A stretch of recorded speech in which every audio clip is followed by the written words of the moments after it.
একটি দেশের ভেতরে আরেক দেশের সেনাবাহিনী কয়েক কিলোমিটার ঢুকে স্থায়ী ক্যাম্প তৈরি করেছে এমন অভিযোগ যদি সত্যি হয়, তাহলে সেটা শুধু সীমান্ত বিরোধ নয়, বরং জাতীয় এবং আন্তর্জাতিক নিরাপত্তার জন্য বড় একটি ফ্যাক্ট। ঠিক এমনই একটি অভিযোগ এবার সামনে এসেছে ভারতের উত্তর পূর্বাঞ্চলীয় রাজ্য অরুণাচল প্রদেশ থেকে। ভারতীয় সংবাদ মাধ্যম টাইমস অফ ইন্ডিয়া এবং আনন্দবাজার পত্রিকায় প্রকাশিত প্রতিবেদনে বলা হয়েছে, অরুণাচল প্রদেশের আপার সুবনশিরি জেলার সীমান্তবর্তী অঞ্চলের নাহ আদিবাসীদের সংগঠন দাবি করেছে চীনের পিপলস লিবারেশন আর্মি বা PLA ভারতীয় ভূখণ্ডের কয়েক কিলোমিটারের ভেতরে ঢুকে স্থায়ী সামরিক ঘাঁটি, ক্যাম্প এবং সড়ক নির্মাণ করছে। শুধু সামরিক উপস্থিতিই নয়, স্থানীয়দের কৃষি জমি, পশুচারণের মাঠ এবং বনজ সম্পদ সংগ্রহের এলাকাও কার্যত তাদের নাগালের বাইরে চলে গেছে। ফলে গত প্রায় 6 বছর ধরে এই অঞ্চলের মানুষ স্বাভাবিক জীবনযাপন করতে পারছে না বলে দাবি করা হয়েছে। নাহ ওয়েলফেয়ার সোসাইটির সভাপতি কেরু চাঁদের এই বিষয়ে আপার সুবনশিরি জেলার ডেপুটি কমিশনারের কাছে আনুষ্ঠানিক স্মারকলিপি জমা দিয়েছেন। সেখানে তিনি বলেছেন, এই জমিগুলো তাদের পূর্বপুরুষদের সময় থেকেই ব্যবহার হয়ে আসছে। বহু প্রজন্ম ধরে মানুষ সেখানে চাষাবাদ, পশুচারণ, শিকার এবং বনজ সম্পদ সংগ্রহ করে জীবিকা নির্বাহ করছেন। কিন্তু এখন সেই এলাকাগুলোতে যেতে পারছেন না স্থানীয়রা।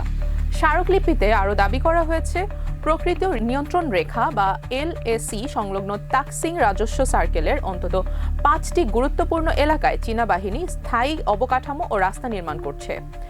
এর মধ্যে রয়েছে আফসিলা এলাকার ওয়িং, পনিয়ার বা চুজারতা এলাকার মারপান, পোত্রাং এবং টিএনডিংতাং। স্থানীয়দের মতে এসব জায়গায় কয়েকটি শুধু অর্থনৈতিকভাবে নয়, ধর্মীয় ও সাংস্কৃতিক দিক থেকে অত্যন্ত গুরুত্বপূর্ণ এবং পবিত্র স্থান হিসেবে বিবেচিত। কেরুচাঁদের আরও দাবি করেন, প্রায় 12 বছর আগে থেকেই মাঝে মধ্যে চীনা সেনারা এসব এলাকায় প্রবেশ করত। তবে 2020 সালের পর পরিস্থিতি বদলে যায়।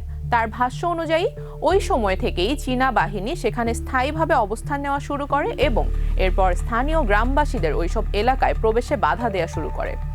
তিনি অভিযোগ করেন, সীমান্ত এলাকায় চীনা সেনাদের কার্যক্রম ধীরে ধীরে বাড়ছে এবং প্রতিনিয়ত ভারতীয় ভূখণ্ডের ওপর চাপ তৈরি হচ্ছে। তার ভাষায়, তারা ইঞ্চি ইঞ্চি করে নিজেদের ভূমি হারাচ্ছেন।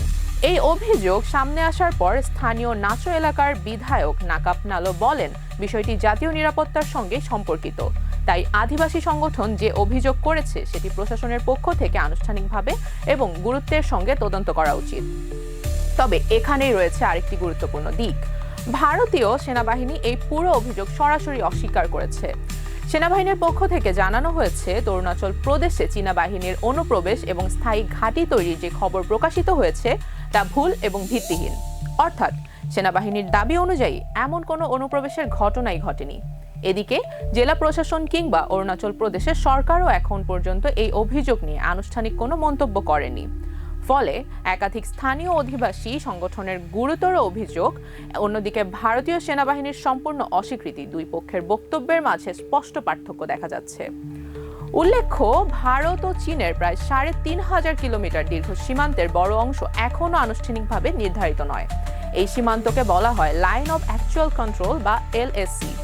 এই সীমান্তে দুই দেশের মধ্যে ভিন্ন ভিন্ন দাবি থাকায় অতীতেও একাধিকবার উত্তেজনা তৈরি হয়েছিল।